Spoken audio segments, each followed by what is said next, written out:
오늘 이 시대를 위기의 시대라고 합니다. 경제도 위기, 도덕과 윤리도 위기, 정치도 위기, 가정도 위기라고 합니다. 그런데 진짜 위기는 우리가 사랑하고 섬기는 교회의 위기가 밀려오고 있다는 것입니다. 오늘날 한국교회는 여러 가지 위기에 직면하고 있습니다.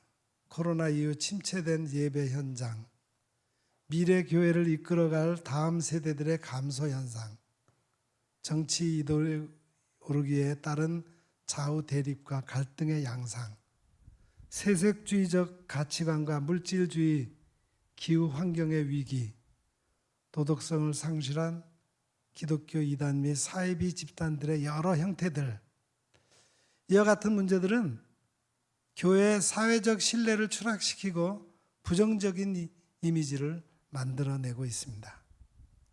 2023년 기독교 윤리 실천 운동에서 조사한 한국 교회의 사회적 신뢰도 여론조사 결과를 보면은 기독교인은 이기적이고 정직하지 못하고 정치적으로 편향되어 있고 기복주의를 강조하고 남을 배려하지 못하며 사회에 무관심한 사람들이라고 하는 평가가 나왔습니다.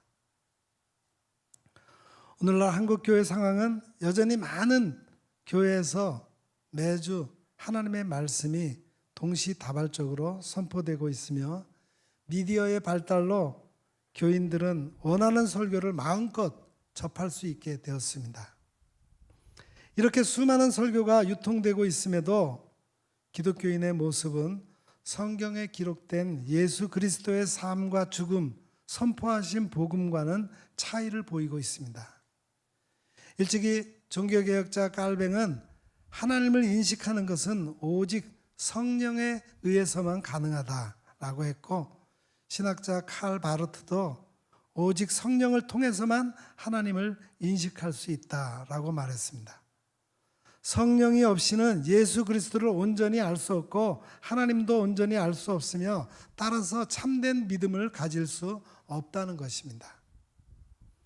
한국교회 오늘의 위기를 극복하고 다시 한번 부흥을 이루기 위해서는 바로 성령의 능력에 달려 있다고 말할 수 있습니다. 그래서 우리 교단총회는 이제 시작되는 109회기 주제를 성령의 능력으로 부흥하는 교회, 이렇게 정했습니다. 첫째로 성령은 하나님의 평안으로 교회를 세워가시는 분입니다. 초대교회는 여러 가지 혼란스러운 상황이 많았어요. 박해가 있었고 순교자가 생겨났으며 박해를 피해 도망갈 수밖에 없는 혼란한 상황이었습니다. 종교적, 문화적 혼란과 함께 생명의 위협을 곳곳에 직면하게 되었습니다. 그러나 이런 상황 속에서 복음은 예루살렘과 온 유대와 사마리아와 땅끝까지 퍼져나갔습니다. 복음은 역사적, 문화적, 민족적 경계를 뛰어넘어 땅끝을 향해 퍼져나간 겁니다. 성별, 신분, 경제적 차이를 극복하고 평등을 이루게 되었습니다. 혼란과 위협 속에서도 오히려 교회는 평안하여 든든히 세워졌다고 성경은 기록하고 있습니다. 두 번째로 성령은 주님을 경외하며 순종케 하시는 성령님이십니다. 주님을 경외한다는 것은 하나님을 두려워하는 것이죠. 사도행전에서는 교회 부흥이 주를 경외하는 사람들을 통해 이루어졌음을 읽어볼 수가 있습니다. 제자됨의 본질은 바로 나를 따르라는 예수님의 부르심과 그에 대한 순종입니다. 예수님을 따른다는 것은 그분의 고난과 관련이 있어요. 예수님께서 고난을 받고 십자가의 죽음을 통해 하나님의 뜻을 모두 이루셨던 것처럼 제자들도 고난이 닥칠지라도 순종함으로 주님을 따랐습니다. 주를 경외하며 순종함으로 나아갈 때 우리는 교회의 부흥을 경험하게 될 것입니다. 세 번째로 성령님은 위로하시고 부흥케 하시는 성령님이십니다.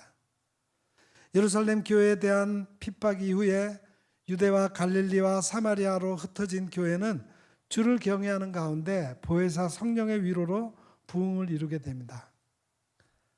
에스겔 37장에서 하나님은 에스겔을 마른 뼈가 가득한 골짜기로 이끄셨습니다. 하나님은 뼈들이 서로 연결되고 힘줄이 생기고 살이 돋아나게 하셨으므로 마지막으로 사방에서 생기가 들어와서 살아나 큰 군대를 이루게 하셨습니다. 이 생기가 바로 루아흐, 즉 하나님의 영이었습니다. 하나님의 영은 마른 뼈 같은 이스라엘을 다시 살리셔서 고국에 돌아오게 하실 것이라는 희망과 위로의 말씀을 선포하셨습니다. 초대교회가 경험했던 부흥은 성령의 인도하심과 능력에 의한 것이었습니다. 온갖 고난과 박해는 교회를 위축시키지 못했고 오히려 전 세계로 복음이 퍼져나갔습니다.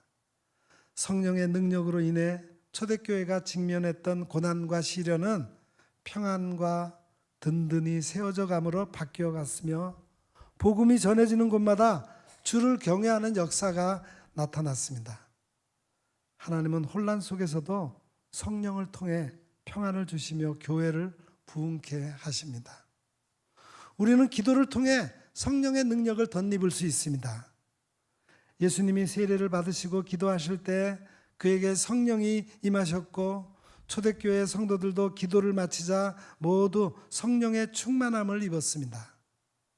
우리가 성령의 능력을 간구하며 나아간다면 한국교회에 하나님이 주시는 평안이 넘치고 주님을 경외하는 역사가 일어나며 부흥의 역사를 경험하게 될 것입니다. 어느 날부터 우리의 가슴에 잊혀진 단어가 있습니다. 바로 부흥이라고 하는 단어죠. 우리는 부흥의 꿈을 가지고 열정적으로 기도하고 열심히 전도해 왔습니다. 고난과 시련도 부흥의 꿈으로 이겨냈습니다. 나도 부흥의 사람이 될 수 있다는 힘을 가지고 달려왔습니다. 그런데 지금은 그 부흥의 꿈을 잊어버리고 말았습니다. 이것이 가장 큰 위기입니다. 저는 부흥이라는 단어만 생각하면 가슴이 뜁니다. 부흥이라고 하는 찬양이 있죠. 이 땅의 황무함을 보소서 하늘의 하나님 긍휼을 베푸시는 주여 이렇게 시작하는 찬양을 부를 때마다 마음이 뜨거워집니다. 부흥을 꿈꾸며 부흥할 수 있다는 기대가 있을 때 행복했고 기뻐했습니다. 가장 불행한 것은 부흥의 꿈이 없어졌다는 겁니다. 오늘 신약의 말씀은 사울이 개종한 후에 일어난 일입니다. 이때 교회의 모습을 이렇게 증언합니다. 그리하여 온 유대와 갈릴리와 사마리아 교회가 평안하여 든든히 서가고 주를 경외함과 성령의 위로로 진행하여 수가 더 많아지니라 말씀합니다. 이것이 당시 초대교회의 모습이었습니다. 먼저 온 유대와 갈릴리와 사마리아 교회가 라고 말씀합니다. 즉 당시의 교회는 전도하는 교회였다는 거예요. 복음이 예루살렘에만 머물지 않고 온 유대와 갈릴리와 사마리아 지방까지 교회가 퍼져나갔던 겁니다. 복음을 전하는 교회였습니다. 복음이 지역을 넘어서고 국경을 넘어 퍼져나갔습니다. 누구를 통해 복음이 퍼져나간 것입니까? 교회를 통해 복음이 퍼져나간 겁니다. 복음이 지역을 넘어갑니다. 복음이 동서남북으로 퍼져갑니다. 복음은 가둬놓을 수가 없는 겁니다. 복음은 특정한 사람만의 소유물이 아닙니다. 복음은 전해져야 하고 퍼져나가야 합니다. 이렇게 복음을 전하는 교회가 초대교회의 특징이었습니다. 예수님이 오신 목적이 무엇입니까? 복음을 전하기 위해서입니다. 교회가 존재하는 이유가 무엇입니까? 복음을 전하기 위해서입니다. 우리가 예수를 그리스도로 믿는 이유가 무엇입니까? 복음을 전하기 위해서입니다. 복음은 지역과 국경을 넘어 계속해서 퍼져나가야 합니다. 이렇게 복음 전파의 본질적 사명을 잘 감당해 나가야 합니다. 예수님 가슴에 있었던 뜨거운 꿈이 있었죠. 하나님 나라입니다. 제자들의 가슴 속에 품었던 꿈이 있었죠? 복음 전파입니다. 바울의 가슴 속에 꺼지지 않는 불꽃 같은 꿈이 있었죠? 예수님의 복음을 전해서 하나님 나라를 이루는 것이었습니다. 이 꿈을 바로 오늘날 우리 교회가 품어야 합니다. 교회는 복음 전파에 생명을 걸어야 합니다. 언더우드 선교사가 조선에 간다고 하니까 약혼녀가 물어보았다는 겁니다. 그곳에 가면 무엇을 먹고 사나요? 모르겠어. 그곳에 병원은 있나요? 모르겠어. 그럼 당신은 조선에 대해 아는 것이 뭔가요? 내가 아는 것은 그곳에 주님을 모르는 1,000만 명의 사람이 있다는 것이요 라고 대답했다는 겁니다. 그리고 그는 26살에 조선에 오게 되었습니다. 이렇게 생명을 건 복음 전파로 교회, 오늘날 우리 한국 교회가 세워진 것입니다. 오늘 본문에서 또 평안하여 든든히 서가고라고 말씀합니다. 즉 성숙한 교회를 이루었다는 겁니다. 초대교회는 영적 내면적으로 성숙한 교회였습니다. 이것이 교회의 본질적 모습입니다. 교회가 복음을 받아들이고 영적으로 성숙하고 내면적으로 성숙을 이루어갔다는 겁니다. 그 결과 평안하고 든든한 교회를 이루게 되었습니다. 여러분이 지금 섬기는 우리 교회는 평안합니까? 사람이 모인 곳은 항상 시끄럽고 갈등이 끊이질 않습니다. 자기 주장만 하는 사람, 자기 고집과 자기 욕심을 드러내는 사람이 있습니다. 시기와 질투가 늘 따라옵니다. 특히 예수 믿는 사람들이 작은 문제로 크게 다투는 것을 종종 보게 됩니다. 우리는 내면적이고 영적인 성숙을 추구해야 합니다. 신앙의 본질을 추구해야 하는 겁니다. 초대교회는 예루살렘인과 갈릴리인, 유대인과 이방인, 율법주의, 선민 사상 등 다툼이 일어날 수 있는 요소가 참 많았습니다. 그런데 상호 존중과 소통, 끊임없는 대화가 있었고 베드로와 바울이 서로 신뢰관계를 이룸에 따라 영적이고 내면적인 성숙을 통하여 평안하고 든든히 서가는 교회를 이루었습니다. 우리는 예수 믿고 나서 예수 정신으로 서로 든든한 신뢰감과 확신으로 깊이 있게 무장해야 합니다. 세상의 유혹과 핍박 앞에서도 흔들리지 말아야 합니다. 작은 것, 비본질적인 것은 단호하게 배척해야 합니다. 그리하여 평안하고 든든한 교회를 함께 세워나가야 합니다. 또 오늘 본문에서는 주를 경외함과라고 말씀하고 있습니다. 즉 예수님에 대한 분명한 고백을 합니다. 복음이 퍼져나가면서 신앙 정체성의 위기가 올 수 있습니다. 교회가 지역을 넘어가면서 그 지역 문화에 영향을 받게 되죠. 그러면서 생길 수 있는 위험이 예수 그리스도에 대한 고백이 변질될 수 있다는 겁니다. 그러나 초대교회는 지역과 문화를 넘어 퍼져나가면서도 주를 경외하는 신앙의 정체성을 잃지 않았습니다. 예수가 그리스도라는 신앙 고백은 변질될 수 없는 겁니다. 시대와 지역을 넘어 견고하게 붙잡아야 할 신앙 고백입니다. 흔들림 없이 예수님만이 유일한 구세주가 되심을 선포해야 합니다. 이러한 예수님에 대한 분명한 신앙 고백을 가지고 주를 경외하는 교회의 본질을 붙잡아야 합니다. 마지막으로 성령의 위로로 진행하여라고 했습니다. 즉 성령 충만한 교회였다는 겁니다. 초대교회는 성령의 위로가 함께하는 교회였습니다.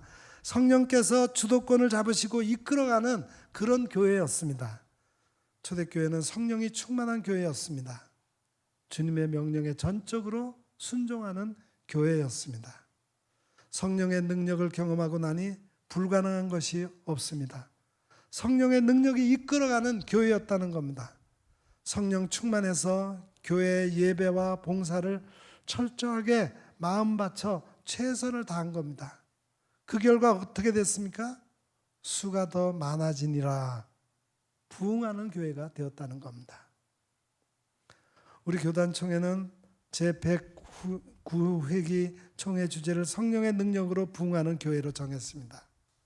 우리 교단뿐만 아니라 한국교회가 다시 한번 성령의 능력으로 부흥하는 역사가 일어나기를 기도합니다. 특히 우리 일산영문교회도 이제 새로운 세대가 일어나 교회의 목적인 예배와 복음 전파의 진심인 교회, 예수 그리스도에 대한 신앙 고백이 확실한 교회, 성령 충만하여 성령의 능력으로 부흥하는 교회를 이루기를 간절히 기원합니다. 기도하겠습니다. 거룩하신 하나님 아버지, 오늘 총회주일을 맞아 예배드리면서 우리 교단이 목표하고 있는 것이 무엇인지를 알게 하셨습니다.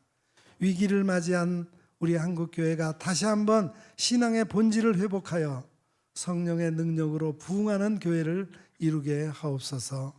예수님의 이름으로 간절히 기도드립니다. 아멘.